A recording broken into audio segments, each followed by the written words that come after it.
Welcome to the Read Along, a mini book club for your ears. I'm your host, Scott. I'm your other host, Anita. And join us on a journey through a good book, One chapter at a time.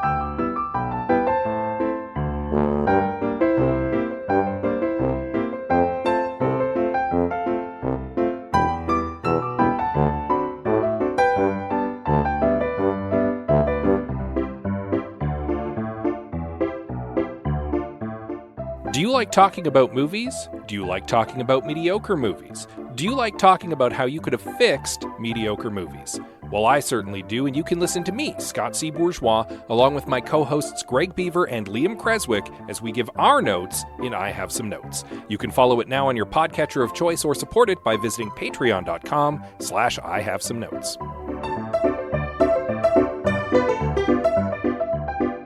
Planning little kid birthdays? Good times. Yeah. We're needing to do some tidying up and get some decorations, and we're going to have a house full of little girls. Probably most of them dressed like princesses. It is a princess party. It's going to be great. Yeah, we've got a special guest lined up and everything. Yes. It'll be a good time. Yeah. There's a lot of happening, and it's all going to be pink and glittery. Yeah. It's, as you're well aware, this is a mom and pop podcast.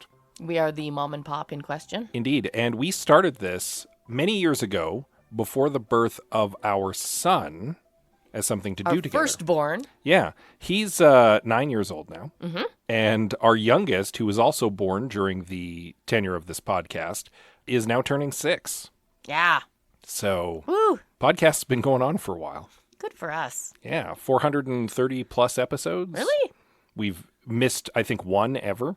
Yeah, and I think it's because you had a terrible case of vertigo and couldn't move. Yep. Due to unexpected illness. Aha. We did not even break for the birth of our children. Well, fortunately, it fit in the schedule. Indeed. A little update on where we're at with our kids, I guess. As parents, yes. Good job, us. Indeed. But we should perhaps get into the book. Yeah. Yeah, we're on a bit of a time crunch on this recording. So Scott has to actually go do parent things. Indeed. Today. So we'll get right into it with a brief recap of Chapter 1 of our novel, in which we meet Ben, who is a bureaucrat in Singapore who deals with the weird stuff. Yeah, basically. We get introduced to his team as they attempt to capture a cat that they mistake for a ghost, but apparently is not. But apparently is not, yep. And we also get introduced to the new intern, Yeah. who we will meet a little bit more as we get into Chapter 2 of City of Others by Jared Poon.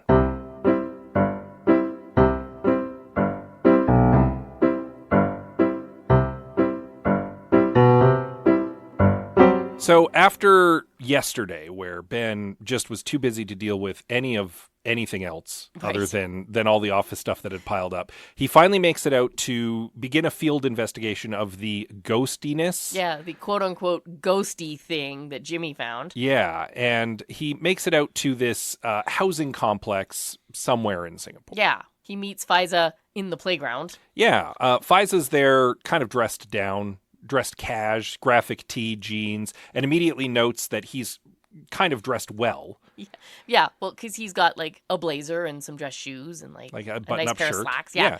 And she's like, "Oh my God, should I have like dressed up for the job?" I can go change. He's like, "No, it's fine. You're fine in what you are." Apparently, Ben's the kind of guy who has like 30 sets of the same thing. Yeah, so he doesn't have to think about getting dressed. Yeah. He's just like, I'm going to grab a shirt and a blazer and a pair of pants, and they're all going to go together, and they're all going to match, and everything's going to be fine. Years ago, we read The Municipalists by Seth Freed, and another bureaucratic mystery. Yeah, and Ben is definitely filling that same kind of archetype as the protagonist in that one. Yeah. We're always wearing the same thing. Mm-hmm. Is that a bureaucrat thing? Is that just like a sign of someone who's a little boring and set in their ways? I don't know. Kind of. I mean, there are historically many, many office workers, typically men, who basically wear the same suit every single day of their career. Yeah, fair enough. Right? So this, I think, is like that trope.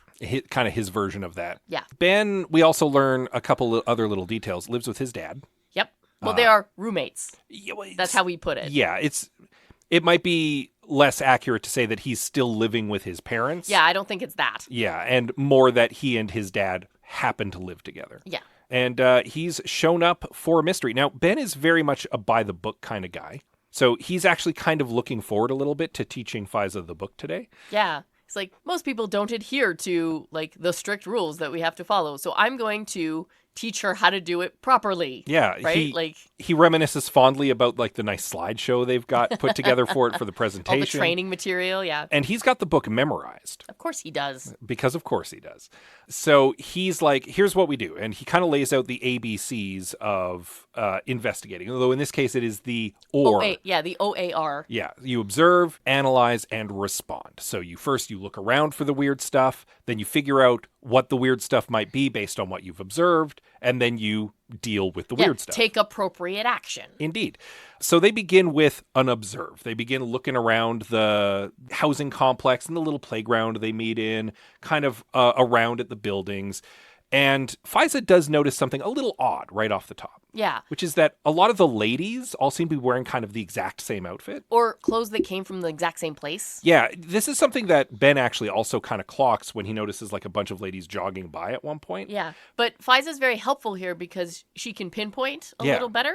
She's like, oh, no, these are all from the same place. These are all clothes from the same store. And it could be innocuous, but as Ben kind of explains, it might be something. And so he begins starting to think about like all of the ways in which people all wearing the same clothes could relate to something weird. He's like, it could be cult activity. It could be. And that's when the world explodes. Right? And that's when they suddenly drown in supernatural somethingness. Yeah. So they describe it, and it's described a couple times in this chapter, as like a wave washing over them. A wave of, not like they've fallen between the cracks in reality and plunged into an ocean between worlds. Yeah, right? Like he feels like the world is falling away from him, like he's sinking and he can't breathe, like he's drowning. He feels like stretched out. His movement is weird. Yeah, like everything just feels wrong. Yeah. And this lasts for a little bit, and then everything kind of comes crashing back. And they're back in reality. And Fizah obviously has also experienced this and is like, what was that? Yeah. And immediately Ben's like, you need to go back to the office. Yeah. And she's like, absolutely not. Yeah, this is a major supernatural event that just occurred. Yeah. And he's like, I don't want my intern to be in danger on day one. Right? Exactly. Like, I get it. She's a teenager, right? She's not being paid.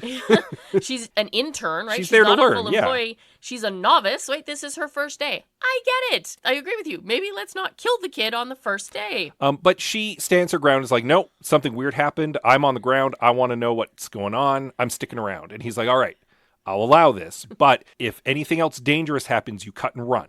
Like, do not be a hero. Yeah. That's not your role. We need you to stay alive. Yeah. So now the observe situation has become a much more pressing thing because something weird just happened. Yeah. And they quickly note an entire floor of one of the nearby buildings that doesn't seem to be there anymore. It's missing. I believe they watched it disappear. Yeah. Like, kind of, sort of in front of them when they were, quote unquote, underwater. Yeah. So they proceed into the building. Now, something to note really quickly is that all of the regular folk don't really register that anything strange has Well, we happened. talked about this in the first chapter, the DKP effect. Like, mind your own business. Don't notice it. Yeah. Because it's not about you. But they have noticed it because they're adjacent to weirdness. Yeah. So the DKP effect doesn't really affect them as strongly. Yeah, exactly. So they get into the building and they quickly note like the 6th floor button in the elevator isn't there anymore, but there is still a 7th floor. They go up the stairs and it just skips from 5 to 7. Yeah, until they get to where the 6th floor should be. And then it pops back into existence. Yeah. And they're like, okay. So they go door to door on the 6th floor to ask people if they saw anything. And sure enough, everybody's like, it's just a normal day for me. The thing, everyone they talk to is actually very friendly and wants to visit. They get offered like tea. Yeah, half the people invite them in for snacks. Right. Someone is telling them about his grandchildren. Yeah. Now, obviously, Ben is kind of hoping that maybe this was weird enough that somebody did register something, but clearly not. And so he very quickly pivots to, we need to find an other. Yes. To, like, give us an account of what just happened. Yeah, so then we get this quick definition of other. Yeah. Right? Which is interesting because it's based on the immigration form. Yep. Right? Like state your country of origin. Are you from here, here, here, or other? Yeah. Right? The 3 major ones and other. And very slowly, other has come to mean, like, people a little more on the supernatural side. Indeed. Which I think is really funny. Well, as he puts it, the concept of what constitutes a Singaporean has actually become much more cosmopolitan over the years. Oh, yes. So that's why other has started to really mean other in this case. And they do locate one. They get back down into like the common area the park area. If this were a university, it would be the quad, Yeah. right? It's that parkland between all the buildings. They discover like a gaggle of women who are all just kind of like pointedly not noticing anything weird, while one of them is having a cry over Sobbing on the ground. a freakishly deformed dog. Yes. Who has clearly been affected by this rather severely. Yes. She's registered what's happened, and they watch as the dog kind of dissolves into water at some point. Yeah, it's just sort of, horribly deformed by this event, right? Mm-hmm. Very gross things. And then it dies and sort of disappears out of existence, kind of, sort of. Fizah speaks with the woman and kind of acts as an interlocutor for Ben. Yeah. And kind of explains, apparently, the dog was quite bad off because this is not the first time this event has happened. Right. It's been happening, apparently, more and more. Yeah, this is the third wave this month. And from what she says, it's going to get worse and it's going to affect the whole city. Yeah, the sea will come and swallow us all. Yeah, like this is just the beginning. And Ben's like, oh, well, this seems like a problem. Right? And that's kind of the end of the chapter. Yes. I do think we should shout out Fizah in this chapter for being genuinely very helpful. Yeah. Like, I know he tried to send her home to keep her safe, Mm-hmm. but he wouldn't have gotten anywhere without her.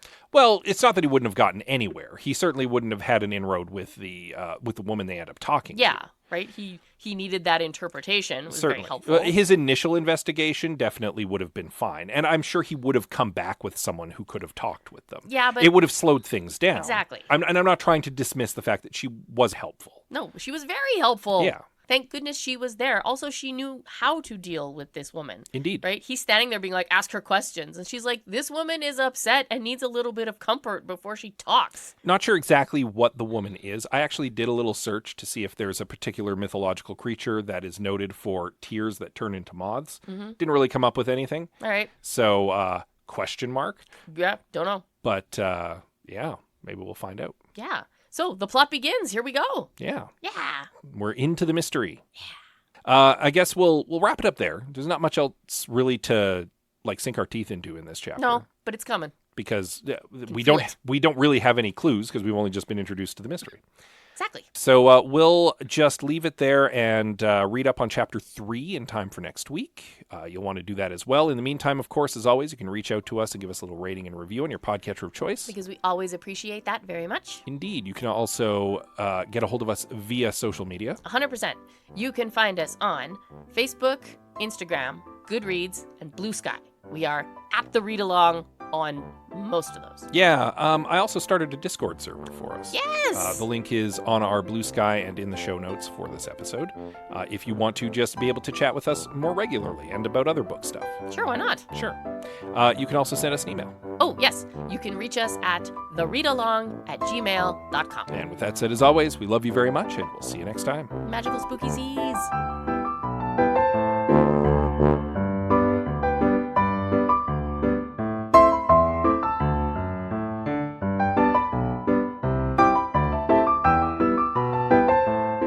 Thank you for joining us on The Read Along with your hosts Anita and Scott C. Bourgeois. All Read Along music is by Kevin MacLeod at Incompetech.com. Cover art is by Aaron Beaver. You can reach out to us via Blue Sky, Instagram, and Facebook at The Read Along, join our Discord, or check out our group at Goodreads.com.